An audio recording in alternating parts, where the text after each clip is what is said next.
Alors, c'est un plaisir pour moi et c'est un privilège d'être ici ce soir. Félicitations pour tous ceux qui ont obtenu leur diplôme. On est super content d'avoir des professionnels sur le terrain qui font le travail parce que ça ne sert à rien d'être à l'ONU et faire tout ce travail. C'est sur le terrain, il n'y a personne qui met en œuvre les initiatives pour y arriver. En tant que coordinatrice des ODD et de Rio, qui a donné le mandat pour négocier les ODD, je pense qu'il est clair, quand tu as été pendant 3 ans dans les tranchées avec les négociations, que d'ouvrir l'ONU à la participation plus ample de la société civile, des organisations du secteur privé, des autorités locales, a fait en sorte, premièrement, que les ODD sont aussi ambitieux qu'ils le sont, sinon ils ne l'auraient pas été. Moi, j'estime, avec d'autres collègues, qu'on a à peu près 30% des objectifs et des cibles qui sont dus à la participation de la société civile et des autres groupes principaux. Et aussi, il est clair que pour moi, que l'objectif 10 et l'objectif 5, vous savez tous quels qui sont, n'auraient pas été inclus si ce n'était pas de la société civile. C'est clair qu'il y avait un pushback, les gouvernements ont essayé de les enlever vers la fin, et c'est seulement à cause des pressions très fortes de la société civile qui sont là. Donc, je suis convaincue, et mon objectif ce soir, c'est de vous convaincre, au cas où vous ne l'êtes déjà pas, et de vous garder sur la voie de l'implémentation que vous avez déjà commencé. Alors, sur mon vol de Séoul à ici, je me suis demandé comment est-ce que vous devriez vous sentir ce soir. Et si j'étais vous, peut-être que je serais inquiète. C'est une transition. Beaucoup de vous vont retourner sur le marché du travail ou dans le même domaine où vous étiez, mais avec de nouveaux outils. Clairement, vous avez fait cette formation parce que vous voulez effectuer des changements. Peut-être aussi que vous êtes fiers de votre accomplissement, que vous devriez. Je pense que je le serai aussi. Peut-être aussi que vous êtes dépassé par les événements. Et les nouvelles qui semblent prédire la fin du monde. Et ça serait compréhensible, mais j'espère que je vais vous convaincre que ce n'est pas nécessaire. On a eu une réunion avant cette réunion ici, et c'est vrai que quand on regarde les nouvelles et ce qui se passe dans le monde, c'est facile de penser que tout va dans la mauvaise direction. Mais moi, je peux vous garantir qu'il y a plein de choses qui vont dans la bonne direction, mais bien entendu, les médias ne le rapportent pas parce que ça ne vend pas des bonnes nouvelles. Alors, il faut vraiment faire attention quand on essaie de nous faire croire, et c'est souvent des gouvernements populistes qui essaient de nous faire croire que tout va mal, alors qu'il y a beaucoup de choses qui vont bien, incluant des gens comme vous qui retournent faire une formation pour être sûr que vous pouvez faire du changement. Et bien entendu, j'ose espérer que l'adoption des ODD en 2015 est une des raisons qui a déclenché votre volonté de vouloir retourner faire cette formation. Et donc, je compte sur vous pour être les nouveaux agents de changement dans tous les secteurs que vous êtes d'où vous venez. Parce que pour moi, ce qui nous rassemble dans cette salle, c'est pas d'où nous venons de tous des secteurs différents. Ce qui nous rassemble, c'est qui nous sommes intrinsèquement. C'est pour ça que nous sommes ici, mais aussi où nous avons choisi d'aller. Nous avons choisi de nous investir. On pourrait faire comme une bonne majorité de la population et espérer que quelqu'un d'autre règle les problèmes qu'il y a à régler. Mais vous avez choisi de venir faire une formation, de vous outiller et de prendre en main les problèmes complexes d'accès à l'eau, de sanitation, d'accès à l'électricité, de changement climatique, de pauvreté, d'inégalité. Je pourrais en nommer quelques-uns. Alors, je vous remercie infiniment de votre engagement. Et nous ne sommes pas des spectateurs. Je pense que c'est ça qu'on a en commun. Des spectateurs, c'est plus facile. Les spectateurs sont assis derrière et ils se plaignent des choses qui ne changent pas.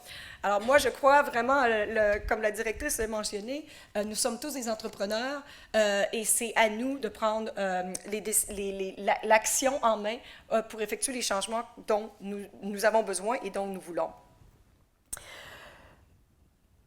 Et si vous êtes inquiet à l'idée que la tâche devant vous est énorme et vous n'êtes pas sûr d'avoir toutes les connaissances pour y arriver, bien, bienvenue dans le club, vous n'êtes pas les seuls.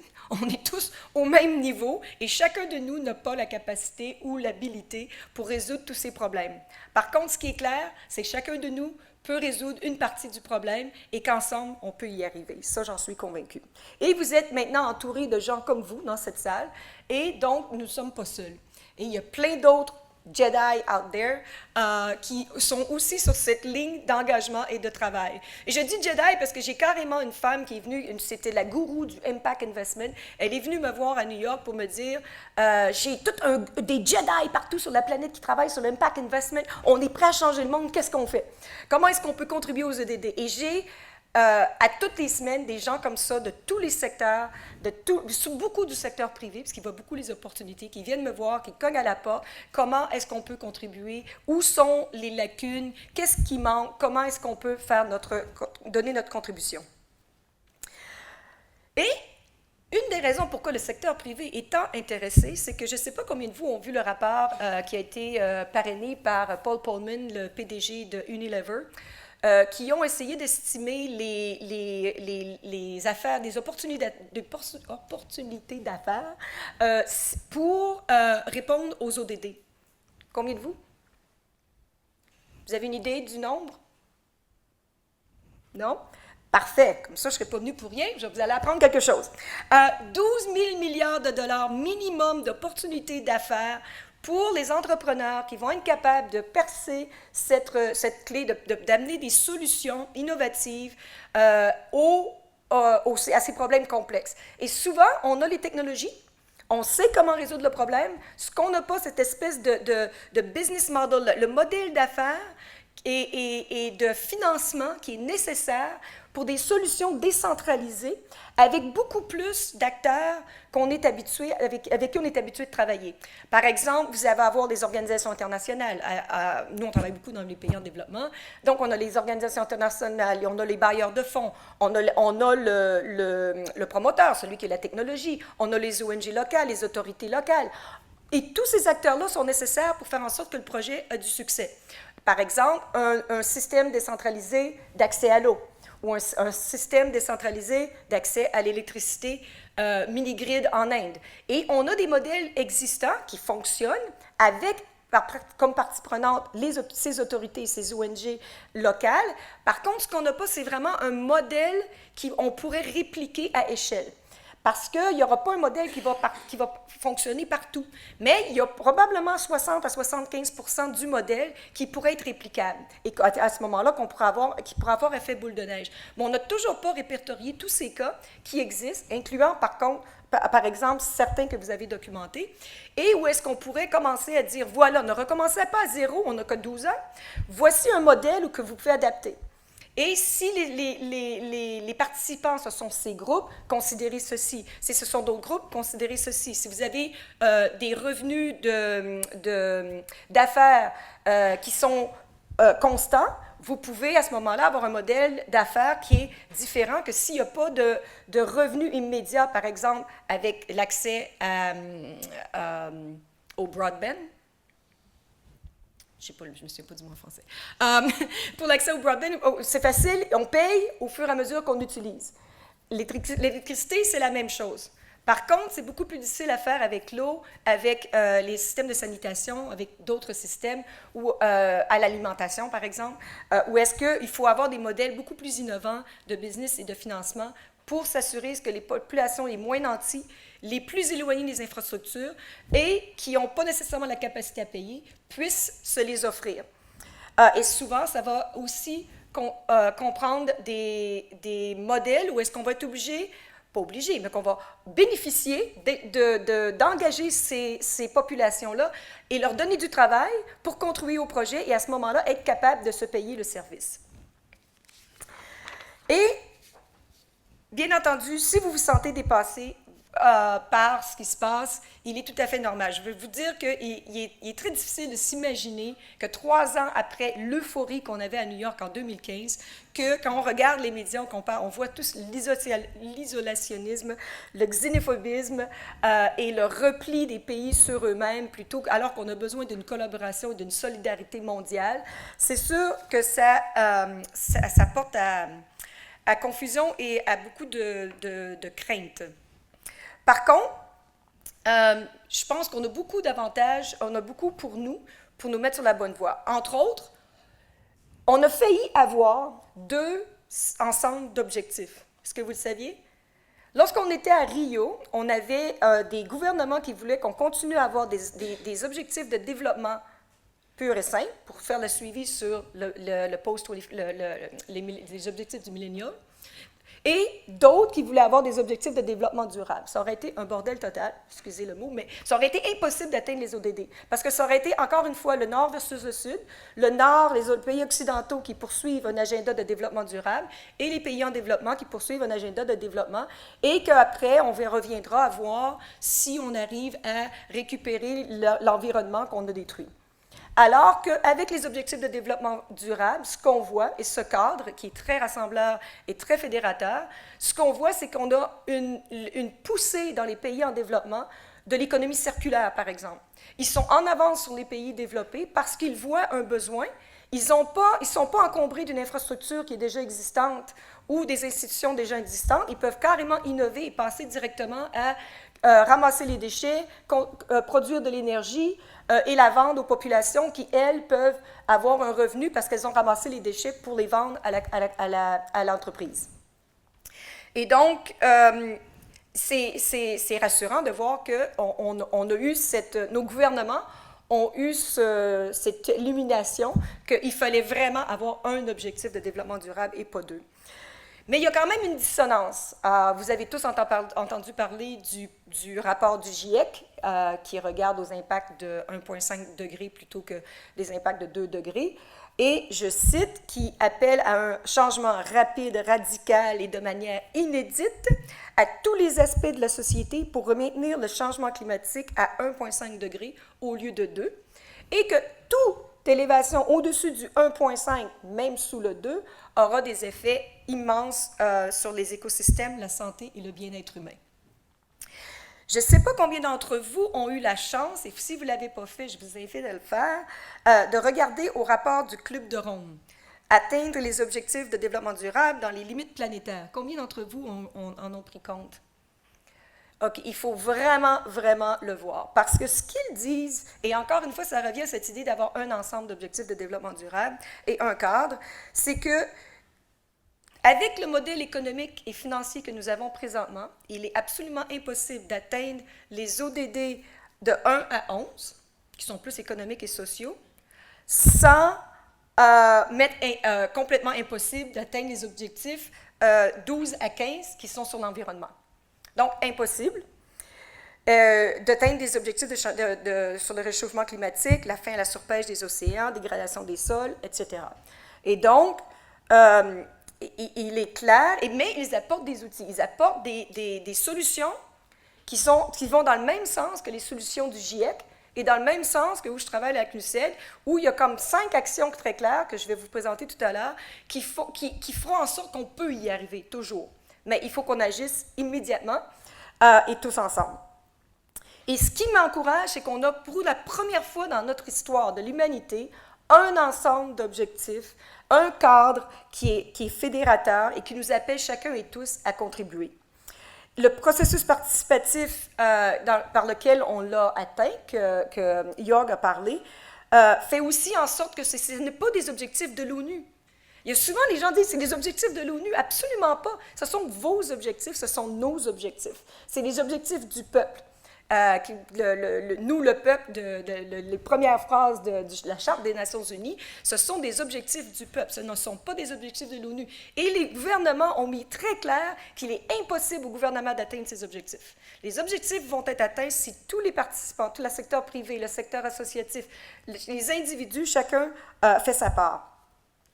Et ce qui est encourageant, j'étais à Bangalore dans une réunion, il y a une dame d'une petite organisation associative qui est venue me voir, elle travaille avec les castes, donc l'art dans la rue pour que les castes travaillent ensemble.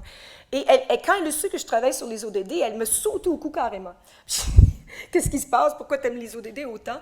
Et elle me disait, avec une petite ONG comme elle a, quand elle allait au Parlement avant, c'était « oui, le travail que vous faites, petite ONG ». Maintenant, elle a la légitimité d'un cadre global. Elle peut dire qu'elle fait partie d'un mouvement mondial qui travaille sur les inégalités et sur la paix dans le monde qu'elle n'avait pas avant. Et que le Parlement répond différemment, il la reçoit différemment maintenant, qu'elle s'intègre dans un cadre comme celui des ODD. Et il nous donne aussi, je ne sais pas, je vais vous le demander, on va poser la question, est-ce que vous avez l'impression que le projet que vous avez accompli, le travail que vous avez fait, contribue lui-même aux ODD? Levez la main ceux qui pensent que oui. Génial, voyez-vous? C'est pas sorcier. C'est carrément, et pourtant, vous n'étiez pas à New York, vous n'êtes pas venu à New York présenter votre projet. Bon, je suis ici, mais bon, ça aurait pu ne pas être ici. Mais par contre, parce qu'il y a un cadre qui est fédérateur, parce qu'il y a un mouvement qui est planétaire, vous sentez que vous faites partie, vous contribuez vous-même. Là, ce qu'on est en train d'essayer de travailler à l'ONU, c'est de voir comment est-ce qu'on peut agréger et additionner tout ces contributions pour qu'on puisse voir est-ce qu'on va dans la bonne direction, est-ce qu'il y a des lacunes et est-ce qu'on peut accélérer les endroits où on a des goulots d'étranglement. Et comme je vous disais tout à l'heure, toutes les semaines à New York, je reçois des gens de partout dans le monde qui ont des solutions, des innovations qu'ils veulent mettre à contribution des ODD. Malheureusement, l'ONU, pour l'instant, et ça c'est notre faute, on est en train de travailler sur la réforme de l'ONU. On n'est pas très équipé. Si vous voulez venir voir, vous avez votre projet, vous voulez le monter à échelle et vous voulez voir avec l'ONU comment vous pouvez y arriver, vous n'avez pas un 800 à appeler, vous n'avez pas une personne contact à l'ONU qui veut dire « je veux », souvent ça se retrouve avec moi, mais ça devient un peu pas mal des fois, mais ça prendrait une place, une entrée, et normalement le Global Compact, ça devrait être ça, mais ce n'est pas encore ça. Et donc, on est en train de faire une réforme, non seulement pour voir comment est-ce qu'on peut amener les gens plus à nous aider à contribuer et reconnaître leur contribution, mais aussi à mesurer et à aider les pays membres à mettre en œuvre. Et il y a une grosse distinction entre les objectifs du millénium et les ODD.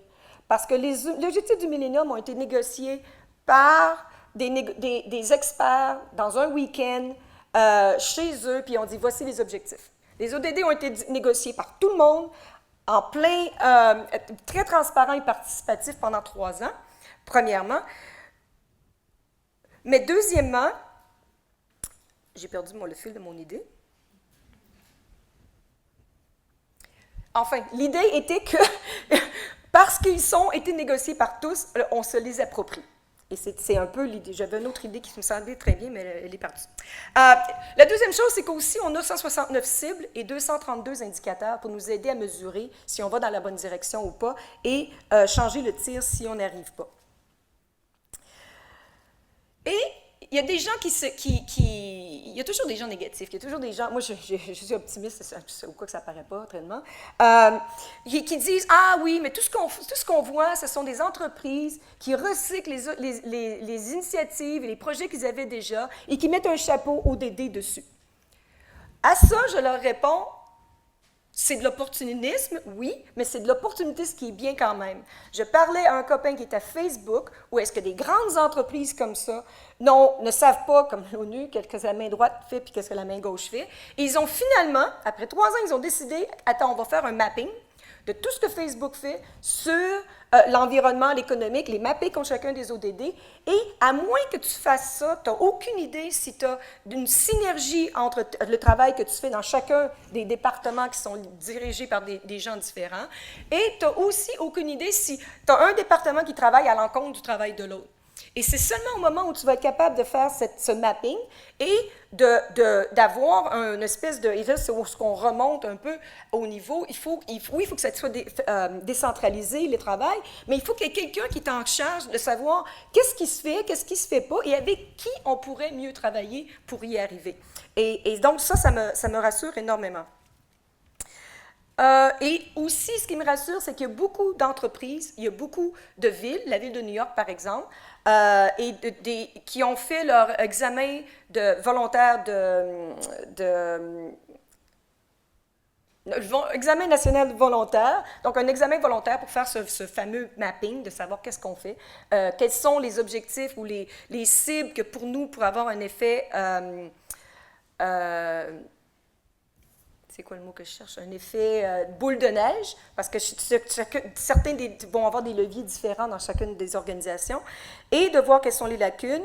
Et beaucoup ont déjà capturé le low-hanging fruit, les fruits mûrs, mais là où est-ce que le travail dur commence, c'est une fois qu'on a fait le mapping, qu'on a déjà ramassé les fruits mûrs, et c'est de voir après de faire les changements plus difficiles. Et c'est là que avoir des Jedi comme vous au sein des entreprises qui sont capables de faire avancer les choses et qui poussent et qui font en sorte que ces décisions peuvent être prises va être très important. Je suis aussi très optimiste au fait que 4 ans après l'adoption des ODD, où est-ce que les pays membres n'ont absolument pas voulu qu'on mette que ce soit mandatoire, qu'ils remettent un examen national volontaire pour dire qu'ils l'ont fait, que 76% des pays ont déjà fait leur examen national volontaire. Ils ont déjà fait le mapping. La Suisse l'a déjà fait 2 fois. Et les pays qui restent sont, où est-ce que j'habite, et les autres sont en crise ou en guerre, ou n'ont justement pas assez d'argent. Ce sont des pays moins avancés qui n'ont pas assez de ressources pour pouvoir le faire. Et donc, organisation après organisation, public-privé, on passe par cette transition vers l'agenda 2030 et prennent en considération les interdépendances entre les ODD. Et ça, c'est très important parce que tant que tu n'as pas fait le mapping, tu ne peux pas voir les interdépendances entre chacun et tu vas continuer toujours à voir. On parlait avec Sophie, elle me donnait l'exemple avec son fils où est-ce que tu mets une corde, puis comme ça, tu vois qu'il y a une tension, tu avances dans un, tu recules dans l'autre, mais il faut que tu prennes compte de ça, sinon tu n'y arriveras pas.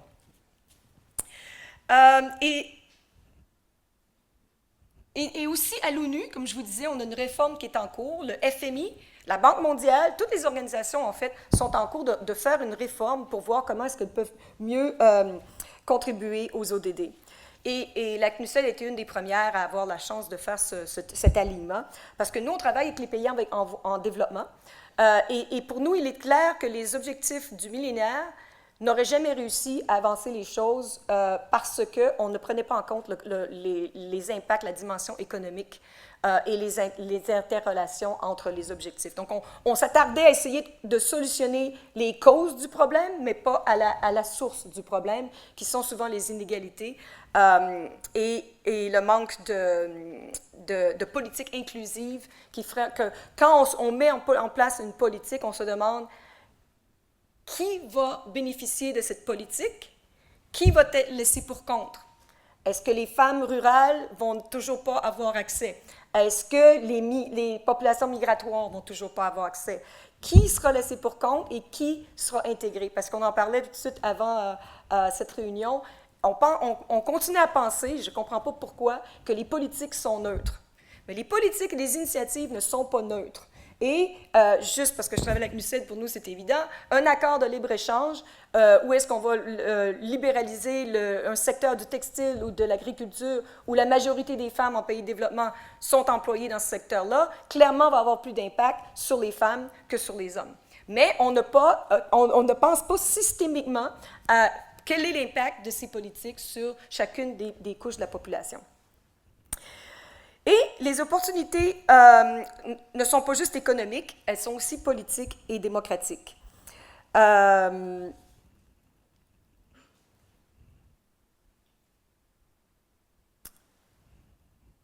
pense que je vais essayer de couper parce que je pense qu'on est en train de manquer de temps.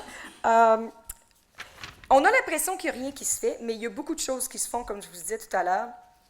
Les petites îles en développement sonnent l'alarme, ça fait longtemps sur les changements climatiques et le besoin d'agir immédiatement parce que leur survie en dépend. Les pays en développement appellent systématiquement des changements sur le système économique et financier qui leur empêchent de se développer, mais on n'en parle pas beaucoup. Et combien pensez-vous qu'il y a de pays qui ont réussi à graduer depuis les dernières 60 ans, depuis 1960, mettons, qu'on travaille sur le développement? Combien de pays ont gradué de moins avancés à pays à revenus moyens? 4.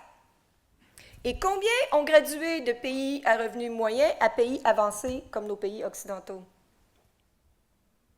10. Alors, il est clair que le modèle économique et financier que nous avons ne fonctionne pas. Il ne fonctionne pas pour la majorité. Il fonctionne pour les pays occidentaux qui sont déjà développés. Puis encore là, la pauvreté au sein de nos pays est en croissance rapide et les inégalités au sein de nos pays augmentent rapidement. Et la question est de savoir pourquoi. Et là, je vais vous faire un petit briefing 101 sur le libre-échange et les mouvements de droite qui augmentent. Ce qu'on note présentement, c'est un pushback contre le libre-échange, la globalisation, la mondialisation, et on dit que c'est à cause du libre-échange et la mondialisation qu'on a de la pauvreté et des inégalités. Et nous, ce qu'on dit, non, ce n'est pas le cas. Parce que la théorie du libre-échange est très claire. Il y aura des gagnants, il y aura des perdants, il y a des gens qui vont perdre leur emploi, et ceux qui sont les mieux éduqués vont avoir une meilleure chance parce que ce sont des secteurs qui vont grandir avec le libre-échange. On sait tout ça, la théorie le sait. Et on est supposé, nos gouvernements sont supposés mettre en place des politiques pour s'assurer que ces gens-là qui ont perdu leur emploi ont accès à des formations, continue, qu'on a une redistribution de la richesse, parce que oui, le GDP, le produit national brut va augmenter, mais ça ne veut pas dire que la richesse va être redistribuée également à travers tout le monde. Et ça, on le sait. Mais nos gouvernements, au lieu de mettre en place les politiques de redistribution de formation et de support social, on a au lieu, non seulement on les a pas mis, mais on a mis des programmes d'austérité qui font en sorte qu'on a encore plus coupé dans les programmes au moment où on avait le plus besoin lorsqu'on ouvrait nos portes.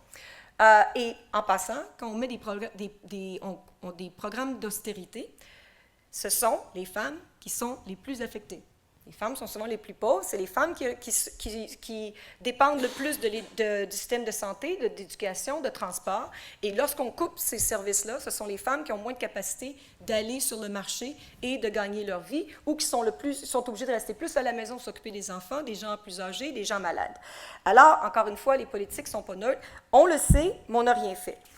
Et pourquoi je vous raconte tout ça? C'est parce que je vois que avec ce fameux, et moi je vois toujours des opportunités dès qu'il y a des crises, et avec ce pushback contre le libre-échange, on a une opportunité de réformer nos systèmes de libre-échange et d'investissement, parce qu'on sait qu'ils ne délivrent pas pour tout le monde, ça laisse beaucoup de gens pour compte, et on a une opportunité, parce que maintenant on est en train de parler de réforme de l'ONU, réforme de l'OMC, réforme de tous ces secteurs-là, et on a une opportunité de s'assurer, s'ils sont participatifs, ces réformes, que une fois pour toutes, elle pourrait faire en sorte que ça contribue à l'enrichissement et au bien-être de toute la population et non pas seulement des élites ou de ceux qui ont l'accès au capital. D'autres opportunités que je vois, le World Inequality Report. Est-ce que vous avez vu Thomas Piketty, les fameux économistes français, ça vous dit quelque chose? Il a formé une banque de données avec une gang de Jedi, où est-ce que maintenant on a accès à les données sur la richesse et sur les revenus qu'on n'avait même pas avant pour être capable de mesurer par pourcentile qui a la richesse dans chaque pays et comment elle change au cours du temps. On a aussi les Panama et les Paradise Papers qui ont démontré très clairement qu'une des raisons pour lesquelles nos gouvernements n'ont pas d'argent pour investir dans le social et dans les infrastructures qu'on a besoin, c'est que des milliards de dollars qui sont sortis du pays et qui ne sont pas payés en taxes, et donc fait en sorte que nos gouvernements n'ont pas la capacité de mettre en œuvre, par exemple, les ODD. Mais le temps d'agir est maintenant, et ce qu'on est en train de voir, je vous parlais des investissements. Une des autres raisons pourquoi je suis très optimiste, c'est qu'on voit un énorme changement sur les investissements. Je vous ai parlé des gens d'Impact Investment qui sont venus me voir, mais on a déjà 25% de l'investissement sous gestion présentement qui est sous ESG ou Impact, peu importe comment on le définit, et qui est porté à augmenter pour 3 raisons. D'une part, on a établi qu'il n'y a pas de perte de rendement pour des investissements qui sont responsables. Deuxièmement, on a aussi établi que les filtres plus récents qu'on utilise pour l'investissement responsable, eux, amènent des rendements positifs. Et de plus en plus, on associe la responsabilité sociale des entreprises à une gestion de la qualité du management et une réduction du risque de ces entreprises-là. De plus, au cours des 30 prochaines années, il va y avoir un transfert de fortune familiale de 30 000 milliards de dollars aux millennials, congratulations les millennials, et aux veuves, et c'est sans précédent, parce qu'il y a les baby boomers qui sont en train de retomber de l'autre côté, et cette richesse-là va être transmise à des gens qui ne pensent pas comme les baby boomers, je peux le dire, j'en suis une, qui veulent investir avec impact. D'ailleurs, le HSBC la grande banque internationale, a constaté que des gens comme vous, des milléniaux, vous êtes un peu, pas tous des milléniaux, pas mal plus avancés. C'est bien, correct, on est correct pareil. Et les entrepreneurs maintenant se lancent dans les entreprises non seulement avec le but de faire de l'argent, mais aussi avoir un impact.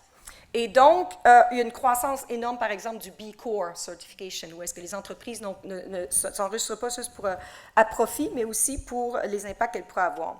Mais bien sûr, le temps d'agir est maintenant. On n'a pas beaucoup de temps. On n'a pas le temps de commencer à réfléchir. Il faut agir. Et donc, je suis très contente de voir que vous avez déjà agi et vous allez continuer à le faire. Je vous ai parlé du GIEC et du... pourtant, j'ai bien dormi. Hein? Pardon? Du Club de Ronde, merci. Et donc, ce qui est intéressant avec leur travail, c'est qu'ils ont déjà identifié les 5 actions nécessaires pour qu'on puisse y arriver. Et donc, je vais être sûre que vous les reteniez. Donc, je vais les répéter 2 fois. 1, croissance et déploiement accéléré des énergies renouvelables. Hein, ça fait beaucoup de sens. Solaire, éolienne, décentralisée, etc. Productivité accélérée tout en respectant l'environnement dans les chaînes alimentaires, parce que clairement, on va avoir plusieurs milliards de personnes à nourrir. Un modèle de développement alternatif pour les pays les plus pauvres, pas basé sur le modèle le consensus de Washington, mais sur le modèle dont la Corée s'est servie, dont l'Éthiopie, le Singapour, la Chine, le Costa Rica, pour avancer, et qui est beaucoup plus inclusif. S'attaquer aux inégalités. Encore une fois, il sera impossible de mettre en place les politiques nécessaires pour les ODD si on ne s'attaque pas aux inégalités. Je vous invite à regarder les études qui ont été faites récemment, où est-ce que même en Europe et aux États-Unis, les gens avec les ultra-riches, si vous voulez, sont en mesure d'affecter l'agenda des politiques au Parlement envers des politiques plus anti-migrants, sécurité, au lieu de social, comme la majorité des gens le voudraient. Donc, il faut un changement, il faut s'attaquer aux inégalités. On faut lutter contre la concentration du marché et du pouvoir des grandes entreprises et aussi des nouvelles, qui sont les plateformes numériques qui font en sorte qu'on concentre beaucoup le pouvoir sur les données. Et finalement, investissement dans l'éducation pour tous et continu, l'égalité des sexes et la planification familiale. Donc, ce sont les 5 qu'ils ont identifiés et que on est pas mal tous d'accord, qu'il faudrait mettre de l'avant pour y arriver. Vous en souvenez tous, ce que je les répète? Énergie renouvelable, alimentation, inégalité, modèle de développement pour les pays en développement et les investissements dans l'éducation et l'égalité des sexes. Et bien entendu, si jamais ça ne vous tente pas de travailler dans ces domaines-là, vous ne pouvez pas contribuer directement, bien à ce moment-là, allez dans un domaine de croissance. Les STEM, cette croissance, l'infrastructure informatique, le transport aérien, les secteurs traditionnels, l'immobilier, la finance. Comme ça, vous allez faire de l'argent, vous allez être influent, mais vous pouvez continuer à influencer l'agenda dans le sens des ODD. C'est toujours un moyen. Finalement, laissez-moi conclure en vous donnant quelques avis que j'ai développés un peu au fur et à mesure que les gens viennent me voir à New York. Ce que je vois souvent, c'est que les gens, ils ont des super bonnes idées, ils sont super excités, puis ils me disent « Ah, je vais faire tel truc, je vais commencer mon ONG, je vais commencer mon entreprise. » Puis je leur dis « Wow. Est-ce que tu as regardé qui fait quoi déjà? Est-ce que tu as une idée on doit avoir 150 partenariats sur l'eau, 160, c'est hallucinant, c'est bien, mais à un moment donné, on a 12 ans. Ça serait bien de concerter les efforts, de collaborer avec ceux qui ont déjà eu du succès et de s'assurer qu'on a un effet synergique.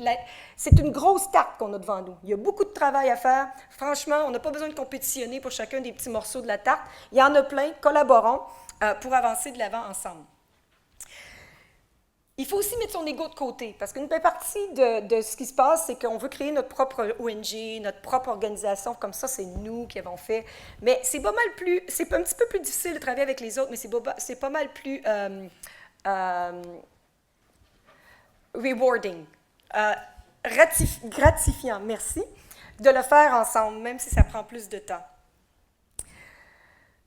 Et des fois, il faut être prêt, vu qu'on a besoin de changements de politique, il faut être prêt à effectuer des changements et à pousser des agendas sans prendre le crédit pour. On peut faire beaucoup de choses si on est capable de prendre le crédit pour, de faire juste avancer les choses, mettre la petite pièce d'information au bon moment et que personne ne sait que c'est nous, mais qu'on a fait avancer les choses. Encore une fois, l'ego, des fois, peut entrer en compte. Troisièmement, ne vous auto-censurez pas. Je ne peux pas croire à quel point j'ai des gens à l'ONU qui se disent « Ah, je ne peux pas faire ça. » Mais pourquoi tu ne peux pas le faire? Bien, c'est parce que non. Il y a beaucoup de choses qu'on peut faire, mais on a tendance à s'auto-censurer. Ce n'est pas un moment dans l'histoire où il faut s'auto-censurer. Il faut foncer, il faut aller de l'avant et mettre nos compétences à contribution. Entourez-vous des bonnes personnes. Les gens négatifs, les gens pessimistes, ils ont une énergie qui nous draine vers le bas. Entourez-vous de gens comme vous autres, regardez autour de vous, restez en contact parce que vous allez avoir besoin de l'énergie, vous avez besoin de quelqu'un qui sont comme vous, qui veulent avancer, qui veulent changer les choses et ça vous donnera l'énergie. Et comme je vous disais tout à l'heure, il y a des opportunités d'affaires. On ne vous demande pas de faire du bénévolat. C'est 12 000 milliards de dollars d'investissement possible. Les gouvernements sont amenés à investir 4 500 milliards de dollars par année pour l'obtention des ODD. Ce sont des opportunités d'affaires pour ceux qui sont capables de vraiment contribuer à ces problèmes. Partagez et faites du monitoring. Vous avez acquis des compétences géniales ici avec vos profs et entre vous. Partagez-les avec d'autres. Faites du mentoring. Souvent, les gens n'ont pas nécessairement le temps de revenir faire une formation ou peut-être, si vous le faites du mentoring, après, ils vont décider qu'ils vont vouloir faire la formation, mais qu'ils ont besoin du petit push. Et si tout ça ne fonctionne pas, vous pouvez, mais même aussi, vous pouvez vous engager personnellement. Moi, à l'ONU, bien entendu, c'est notre travail de faire avancer les ODD, mais aussi, j'ai 2 projets que je fais personnellement parce que j'y tiens, et chacun de nous, individuellement, sommes capables de faire des changements. Donc, je vous donne 2 exemples. Un de mes objectifs, c'est un moonshot, donc c'est quelque chose de out there.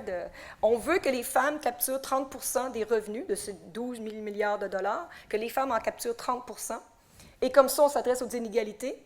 Et on a un effet boule de neige parce que les femmes tendent à investir leur richesse plus dans l'éducation, la santé, dans leur communauté. Le deuxième objectif, le deuxième engagement personnel, c'est que je vais enseigner dans les écoles d'administration publique de l'Afrique de l'Ouest comment intégrer les ODD dans leur curriculum et comment développer des politiques qui sont inclusives de toute la population. Alors, et chacun de vous peut penser à comment vous pouvez aussi contribuer. Vous l'avez déjà fait à travers vos projets, beaucoup d'entre vous, mais il y a d'autres moyens, au-delà d'acheter notre panier biologique et de réduire le plastique, il faut tout ce qu'on fasse de toute façon, mais il y a beaucoup plus qu'on peut faire. Donc, en conclusion, je suis une optimiste sans complexe, si ce n'est pas clair. Il y a 3 ans, tous les dirigeants de la planète se sont engagés à travailler sans relâche pour la mise en œuvre intégrale d'un ensemble complet d'objectifs et de cibles universelles et transformatrices, de grande portée et axées sur la personne qui laisse personne pour compte. Relisez ça parce que c'est très puissant. Et quand vous regardez les nouvelles, vous commencez à être déprimé, retournez au document et relisez-le. Parce que ce n'est pas tous les gouvernements. Oui, il y a le Brésil, oui, il y a les États-Unis, mais il y a plein de gouvernements qui sont à 100 000 à l'heure à l'adoption et à la mise en œuvre des ODD. Donc, ma question, est-ce que vous êtes prêts à être des agents de changement au sein des organisations dans lesquelles vous allez retourner? S'il vous plaît, dites-moi oui. Chacun de nous peut changer le monde. Comme je vous ai dit, chacun de nous ne peut pas changer tout, mais chacun de nous peut faire sa part, et c'est ça que l'agenda 2030 et ce cadre nous demande de faire. Donc, je vous invite à me joindre dans cette journée vers un nouveau pacte mondial pour les ODD, d'amener vos nouvelles compétences à contribuer. Et je vous remercie.